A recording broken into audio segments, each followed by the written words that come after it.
Good morning बच्चों, आज हम करने जा रहे हैं अपनी वर्कशीट नंबर 54 विषय विज्ञान कक्षा 9 हमारी तिथि 11 नवंबर के लिए। तो चलिए शुरू करते हैं बेटा। आज हम पढ़ने जा रहे हैं अपने पाठ गुरुत्व आकर्षण क्या होता है।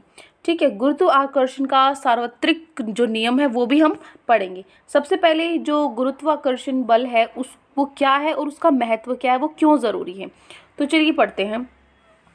यह देखकर कि न्यूटन जो था, आपको पता है इससे न्यूटन, जिसने न्यूटन्स लॉ भी दिए हैं, न्यूटन ने कुछ चीज़ों का अनुमान लगाया। उसने देखा कि एक पका हुआ सेब, वो पेड़ के नीचे बैठा था कि एक पका हुआ सेब हमेशा नीचे ही क्यों गिरता है। ठीक है, तो न्यूटन ने अनुमान लगाया कि पृथ्वी पर वस्तु को अपनी तरफ एक बल से आकर्षित करती है। पृथ्वी के अंदर एक बल होता है जो सारी चीज़ों को अपनी तरफ आकर्षित करती है, इसलिए ये सारी चीज़ें जो ऊपर फेंकते हैं वो आके दोबारा कहाँ गिरती हैं, नीचे ही गिरती है ना। क्योंकि अगर आप चांद पे जाओगे वहाँ पर तो कोई आप उड़ते रहते हो, है ना। वहाँ पे आपने देखा वो सूट पहनते हैं, एस्ट्रोनॉमर्स जो जाते हैं वो सूट पहनते हैं। तो वहाँ पर जो ये फोर्स है, वहाँ पर तो खैर एटमॉस्फेयर भी नहीं है, आपको पता होगा। और हमारी जो अर्थ है उस पर एटमॉस्फेयर, वाटर, एयर, इन सब चीज़ों की वजह से भी जो लाइफ है वो बहुत ही ईजी है। तो जो ये ग्रेविटेशनल फोर्स है, आपका क्वेश्चन भी आएगा, अगर ग्रेविटेशन, ये जो आपका गुरुत्वाकर्षण है बल है, ये अगर नहीं होगा तो क्या होगा, उसका आंसर भी हम देंगे। तो चलो देखो कि न्यूटन ने अनुमान लगाया कि पृथ्वी पर हर वस्तु को एक जो पृथ्वी अपनी तरफ खींच रही है, अपनी तरफ आकर्षित कर रही है।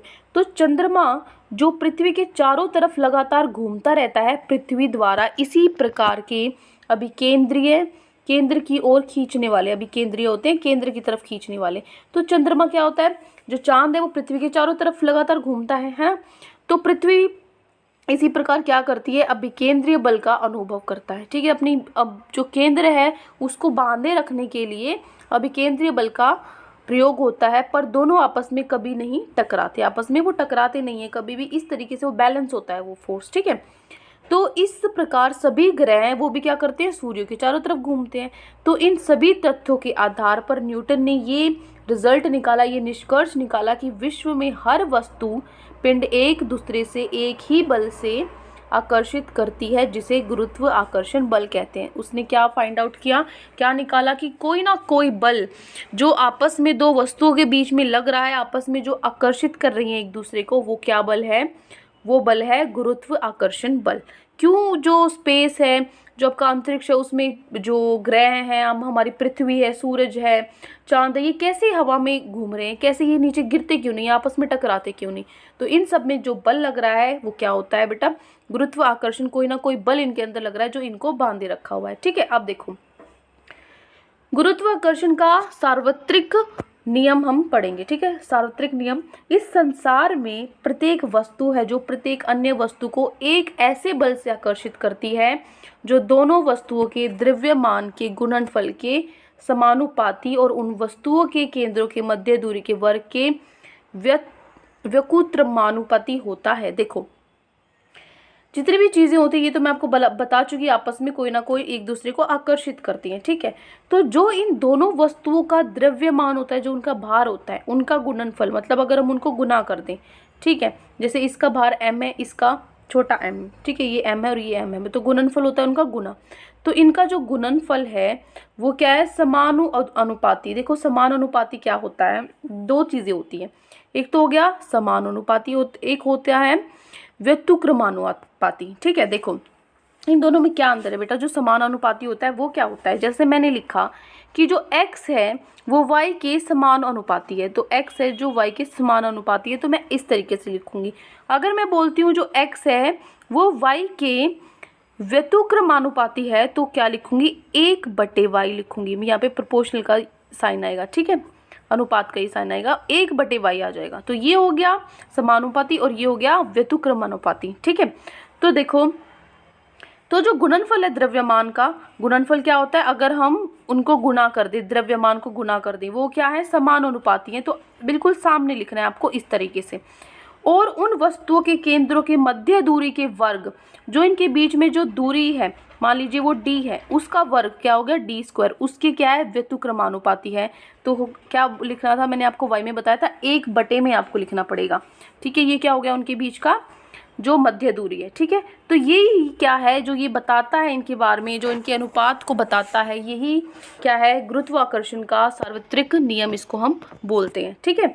तो यह बल होता है जो दोनों वस्तुओं को मिलाने वाली रेखा की दिशा में लगता है, जहाँ पर ये जो इनके केंद्र हैं, जिस रेखा से ये बल है इसके केंद्र को मिला दो तो इसी रेखा पर ये क्या है, ये बल लगता है, ठीक है। मान लीजिए यदि किन्हीं दो वस्तुओं ए और बी का द्रव्यमान क्या है, एक बड़ा एम है एक छोटा एम है, ठीक है। दो वस्तुओं का द्रव्यमान इतना है और उनके केंद्र की मध्य दूरी कितनी है, डी है। तो उनके बीच लगने वाला गुरुत्वाकर्षण बल अगर मुझे एफ निकालना है तो कैसे निकालोगे। गुरुत्वाकर्षण का सार्वत्रिक नियम के अनुसार सबसे पहले क्या था, जो गुरुत्वाकर्षण बल एफ है वो क्या होगा, द्रव्यमान के गुणनफल के समानुपात, मतलब इनके डायरेक्टली प्रोपोर्शनल, इस तरीके से हम लिखेंगे, ठीक है। और दूसरा मैंने आपको बोला था केंद्र के मध्य दूरी के वर्ग के व्युत्क्रमानुपाती होता है, मतलब 1/d²। तो इन दोनों को अगर मैं जोड़ दूं, समीकरण करूं इनका, तो क्या होगा, मैं इसको लिखूंगी ऊपर क्योंकि ये था समानुपाती, और इसको लिखूंगी 1/d² क्योंकि ये था व्युत्क्रमानुपाती, ठीक है। तो एफ है वो क्या हो जाएगा, ये क्या होता है बेटा, अनुपात का सिंबल होता है जिसको हम दर्शाते हैं, ठीक है। अब देखो, अगर मुझे इसको हटाना है, मुझे अपना क्वेश्चन सॉल्व करना है न्यूमेरिकल में या किसी भी तरीके से मैं इसको हटाना चाहती हूँ और मुझे इक्वल का साइन लगाना है, बराबर का चिन्ह लगाना है, तो मैं क्या करूँगी, हम डायरेक्टली इसको नहीं हटा सकते। इसको हटाने के लिए हमें एक क्या करना पड़ता है, स्थिरांक लेना पड़ता है हमेशा। वो स्थिरांक क्या होता है, सबका अलग अलग होता है। जैसे हमारा ये आपका टेम्परेचर जो होता है, ठीक है, या फिर कोई भी चीज़, कोई भी बल है, हर बल में आपका अलग अलग कांस्टेंट ये स्थिरांक होता है। तो यहाँ पे क्या गुरुत्वाकर्षण बल है तो इसको हम जी से दर्शाते हैं, ठीक है। तो इसको हटाने के लिए हम क्या करेंगे, एक स्थिरांक लगाएंगे, अनुपाती स्थिरांक जिसको हम बोलते हैं, अनुपात की सिंबल को हटाने के लिए।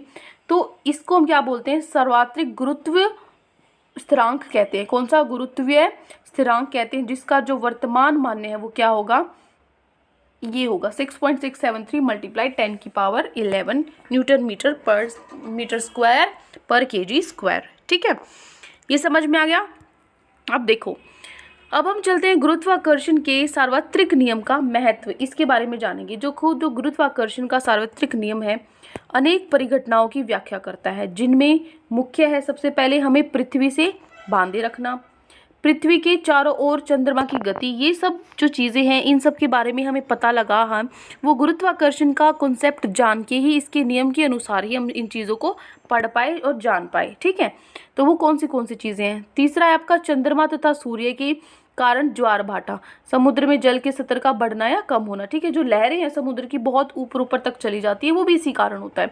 नदी में जो जल बहता है और वर्षा के लिए, ये सब चीज़ें हैं जो ये जितने भी परिघटनाएं हैं इनकी व्याख्या करता है क्या, गुरुत्वाकर्षण सार्वत्रिक नियम, ठीक है। अब देखिए, अब हम चलते हैं हमारे प्रश्न उत्तर पे। आज का हमारा पहला प्रश्न है, गुरुत्वाकर्षण का सार्वत्रिक नियम आपको लिखना है। तो गुरुत्वाकर्षण का सार्वत्रिक नियम क्या होगा, देखिए ये आपका क्वेश्चन नंबर 1। सबसे पहले आपको क्या करना है, प्रश्न है आपका गुरुत्वाकर्षण का सार्वत्रिक नियम आपको लिखना है। तो उत्तर में आप लिखोगे, गुरुत्वाकर्षण का सार्वत्रिक नियम कहता है कि इस संसार में प्रत्येक वस्तु, पिंड, प्रत्येक अन्य वस्तु को एक ऐसे बल से आकर्षित करती है कि दो वस्तुओं के द्रव्यमान के गुणनफल के समान अनुपाती और उन वस्तुओं के केंद्र के मध्य दूरी के वर्ग के व्युत्क्रमानुपाती होता है। ये हो गया आपका प्रश्न नंबर 1 का उत्तर, ठीक है। ये मैं आपको समझा चुकी हूँ प्रश्न जो अब हमने अभी पढ़ा था, जो हमारा नियम क्या होता है। अब हम चलते हैं हमारे दूसरे प्रश्न पे। देखिए बेटा, दूसरा जो हमारा प्रश्न है, दूसरे प्रश्न में आपसे दिया गया है कि गुरुत्वाकर्षण के सार्वत्रिक नियम का क्या महत्व है, ठीक है। तो लिखोगे गुरुत्वाकर्षण के सार्वत्रिक नियम का महत्व। गुरुत्वाकर्षण का जो सार्वत्रिक नियम है अनेक परिघटनाओं की व्याख्या करता है, जिनमें मुख्य है कौन सी चीज़ों को बतलाता है, अभी मैंने आपको बताया था। ये पॉइंट्स आपको लिखने हैं। हमें पृथ्वी से बांधे रखना, पृथ्वी के चारों ओर चंद्रमा की गति, ये बांधे में यहाँ पे 2 आ लग चुके हैं, इसको 1 हटा देना बेटा, ठीक है।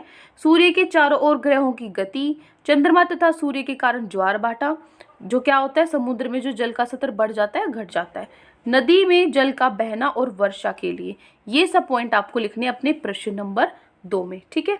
ये सारे पॉइंट इनके बारे में बताता है गुरुत्वाकर्षण, इसीलिए ही उसका वो बहुत ज़रूरी है इन सबको सीखने के लिए, ठीक है। अब चलते हमारे प्रश्न नंबर 3 पे। ये देखिए प्रश्न नंबर 3 है आपका, ये तो सेकंड क्वेश्चन है। ये देखिए प्रश्न नंबर 3, यदि गुरुत्वाकर्षण बल नहीं होता तो क्या होता, अपने विचार लिखिए। देखो, अगर कोई गुरुत्वाकर्षण बल नहीं होगा तो हम हवा में तैरने लगेंगे, क्योंकि पृथ्वी हमें आकर्षित नहीं करेगी, और सूर्य से में भी गुरुत्वीय खिंचाव नहीं होगा, जिसकी वजह से पृथ्वी अंतरिक्ष में घूमना शुरू कर देगी। ये हो गया आपका प्रश्न नंबर 3 का उत्तर। ठीक है, अब हम चलते हैं हमारी लास्ट क्वेश्चन जो हमारी वर्कशीट का है, प्रश्न नंबर 4। प्रश्न नंबर 4 है, गुरुत्वाकर्षण बल में जी क्या निरूपित करता है और इसका मान कितना है। तो लिखोगे जी अनुपाती स्थिरांक है, अनुपाती आएगा बेटा यहाँ, अनुपाती आ लगाने, अनुपाती स्थिरांक है जिसे सार्वत्रिक गुरुत्वीय स्थिरांक कहते हैं, जिसका वर्तमान मान्य ये है। ठीक है, यहाँ पे ये जो -11 नहीं है, ये देखो यहाँ पे ये -11 है, ये पावर है इसकी, ये मैंने जो सिंबल लगाया हुआ ना, इसका मतलब होता है पावर।